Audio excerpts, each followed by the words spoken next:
My dear students, have a very sweet day to all of you. I hope you are well and safe at your home. प्यारे बच्चों, उम्मीद करता हूँ घर पे ठीक ठाक होंगे और रोज का काम रोज कर रहे होंगे. Today we will study from the 12th accounts. Chapter name is Partnership Fundamental and today's our topic is partnership deed. We will study about the partnership deed. What is a partnership deed?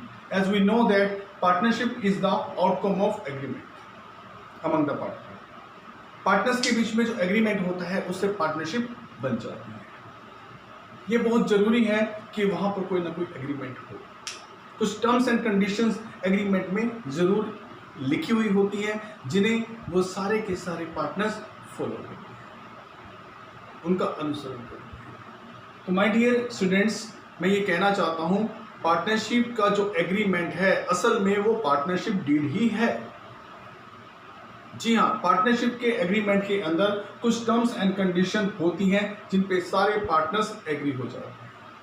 Same line मैंने यहाँ लिखी है, it is essential that, ये बहुत essential है, there must be some terms and condition in the agreements on which all the partners are agreed, जिन पर सारे partners agreed. Such terms and condition में आइदर बी ओरल और written.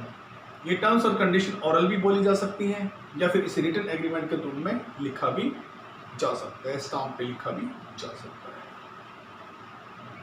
अगर मैं सही बात कहूं तो लॉ इस बात के लिए प्रेशर नहीं बनाता, जो पार्टनरशिप एक्ट 1932 है वो इस बात के लिए आप पर प्रेशर नहीं बनाता पार्टनर्स पर कि वो इसको रिटन में ही करें. परंतु फ्यूचर में, क्योंकि फ्यूचर को कोई जानता नहीं है, फ्यूचर इज अनसर्टेन, फ्यूचर अनिश्चित है, फ्यूचर में कोई डिस्प्यूट ना हो जाए पार्टनर्स के बीच में, तो संभावना यही होती है कि हम इसे रिटन में तैयार करें और करना भी चाहिए. अगर हम पार्टनरशिप डीड को रिटन में तैयार करेंगे तो उसमें कुछ टर्म्स एंड कंडीशन लिखी होंगी और उन टर्म्स एंड कंडीशन पर सभी पार्टनर्स एग्री होंगे, उनके बाकायदा उसके नीचे साइन लिए जा सकते हैं. और एग्रीमेंट्स आप समझते हैं कि सबको बाध्य कर देता है, बाइंड कर देता है कि आप इन टर्म्स एंड कंडीशन के अंदर जुड़े हुए हैं और इसी का यही एग्रीमेंट जो है पार्टनरशिप का रियल बेस कहलाता है. यही आउटकम है जिससे पार्टनरशिप बना. मेरे बच्चों, इसे फिर पार्टनरशिप एक्ट 1932 के अंदर रजिस्टर्ड भी कराया जा सकता है. जब ये एक्ट के अंदर रजिस्टर्ड हो जाता है तो रियल में इसका नाम हो जाता है पार्टनरशिप डीड. अब तक मैं जो एग्रीमेंट बोल रहा था वो अब हो गई है पार्टनरशिप डीड. पार्टनरशिप डीड के अंदर कौन कौन सी बातें शामिल होती हैं? यूँ तो बहुत सारी टर्म्स एंड कंडीशन लिखी जा सकती हैं, परंतु मैं 7, 8, 10 जितनी बातें मैं आपको बता सकता हूँ, जितनी थिंग्स मैं आपको क्लियर कर सकता हूँ, जितनी टर्म्स एंड कंडीशन मैं आपके सामने बता सकता हूँ वो ज़रूर बताऊँगा. जो टर्म्स एंड कंडीशन है वो ये है कि पार्टनरशिप का जो एग्रीमेंट होता है सबसे पहले उस फर्म का नाम, name and address of firm, firms का नाम और एड्रेस देना चाहिए कि किस जगह पर फर्म है और क्या नाम है. मान लीजिए फर्म का नाम है मैसर्स जीवन दास जेठुमल और फर्म है जीन के सिटी में, पालिका बाजार में, तो उसको एड्रेस लिखकर बिल्कुल क्लियर किया जाएगा. पर्टिकुलर फर्म का नेम होगा, एड्रेस होगा, तो वो मेंशन होगा पार्टनरशिप डीड में फर्स्ट नंबर पर. फिर होगा पार्टनर के नेम और पार्टनर के एड्रेस. पार्टनर के नेम क्या है और पार्टनर के एड्रेस क्या है. तीसरी बात इसमें लिखा जाता है कि किस तरह का बिजनेस किया जा रहा है, नेचर ऑफ बिजनेस. जी हाँ, आयरन का बिजनेस कर रहे हैं, आयरन इंडस्ट्री खोल रहे हैं तो आयरन का नाम आएगा. ठीक है, फर्नीचर का काम कर रहे हैं तो फर्नीचर लिखा जाएगा, फर्नीचर मैन्युफैक्चरिंग का वर्क है. तो बिजनेस का नेचर लिखना जरूरी है. और कौन व्यक्ति कितनी कैपिटल लगा रहा है, कौन पार्टनर कितनी कैपिटल लगा रहा है, ईच पार्टनर की कैपिटल को लिखा जाएगा.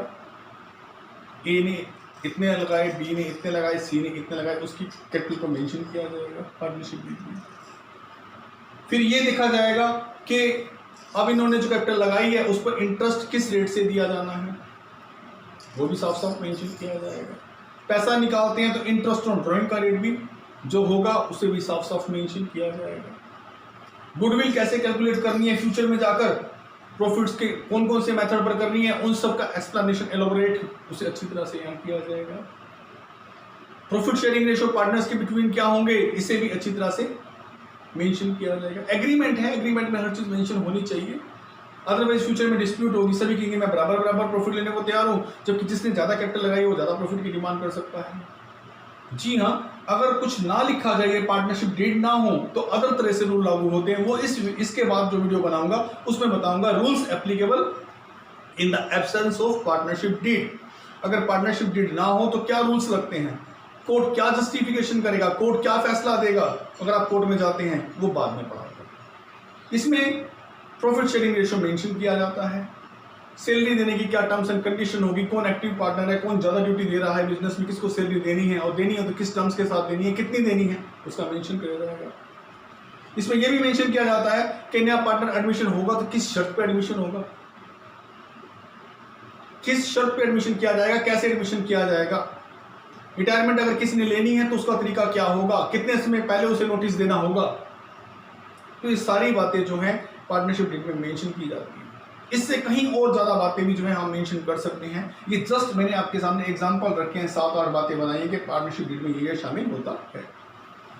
अच्छा हो कि पार्टनरशिप डीड आप रिटर्न में करें ताकि फ्यूचर की डिस्प्यूट सुलझाए जा सके। एक अच्छी बात मैं आपको और बता दूं जो बहुत महत्वपूर्ण है, अगर पार्टनर्स में डिस्प्यूट हो गया तो उसकी सेटलमेंट के बारे में कोर्ट जाना है या किसी को अपॉइंट करके बीच में उसकी बात से उस डिस्प्यूट को हल करना है।